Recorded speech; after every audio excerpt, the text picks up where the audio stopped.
Sekarang, produktivitas menjadi hal yang begitu dipuja generasi muda. Di lingkungan yang semakin kompetitif, semua berlomba menjadi yang tersibuk, mengorbankan tidur, kehidupan sosial, dan kesehatan, dengan harapan semua kerja keras itu akan membuahkan kesuksesan. Inilah hustle culture. Bangun tidur, aktivitas langsung dibarengi mengecek ponsel. Sampai kantor, berpacu dengan waktu untuk lompat dari meeting ke meeting, duduk berjam-jam menghadap layar komputer. Makan seadanya kalau keburu. 24 jam rasanya tidak cukup. Bahkan saat bertemu teman atau nyantai, ponsel dan pikiran selalu on standby. Lalu, aktivitas ini diulang setiap harinya. Belakangan, hustle culture telah menjadi standar tolak ukur kinerja dan produktivitas generasi muda. Hidup dinilai dari tingkat kesibukan dan jumlah proyek yang dikerjakan bersamaan. Karena ada pemikiran bahwa kesuksesan hanya bisa didapatkan dengan bekerja lebih keras dibandingkan orang lain. Memang banyak yang mempromosikan hustle culture sebagai kunci keberhasilan. Tetapi banyak juga yang menganggapnya toksik. Pernah baca tweet Elon Musk yang ini? Promosi hustle culture di media sosial semakin hari semakin banyak dan susah diabaikan. Dari unggahan foto orang yang bekerja 18 jam sehari, teman yang mendiskusikan bisnis baru, sampai quotes dari motivator dan wirausahawan muda.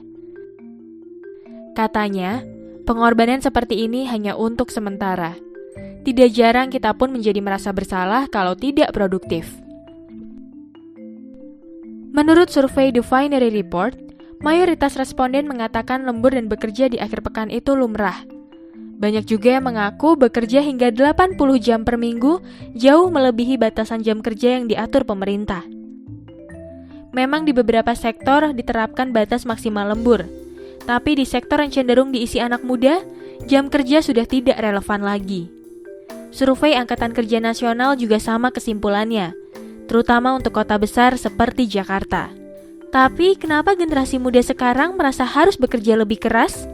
Beberapa tahun belakangan, dengan meluasnya sektor jasa, muncul juga banyak startup yang mengedepankan inovasi dan kreativitas.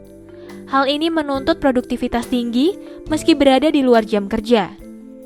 9 to 5 sudah menjadi flexible hours. Bekerja bisa dilakukan dimanapun dan keberhasilan tidak lagi hanya tentang jabatan.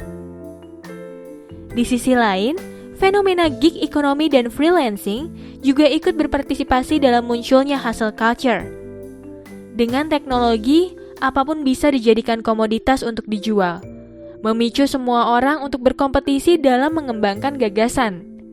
Berbeda dengan generasi sebelumnya yang bekerja hanya untuk mencari uang semata, hustle culture memotivasi generasi sekarang untuk menjadikan pekerjaan sebagai tujuan hidup. Dengan percepatan dinamika perekonomian sekarang, masa depan juga menjadi lebih tidak pasti. Sehingga generasi muda mau tidak mau harus berkompetisi lebih keras. Jangan salah, bekerja keras tetap penting. Lagi pula, tidak bisa juga kita duduk diam dan berharap keadaan akan membaik sendirinya. Ketika kita bisa mencapai lebih dan mengalahkan yang lainnya, banyak yang akan menghargai dan memuji. Sehingga kepercayaan diri meningkat. Budaya ini pun melatih kedisiplinan tingkat tinggi, karena meskipun melelahkan, kerja keras turut membangun ketangguhan mental.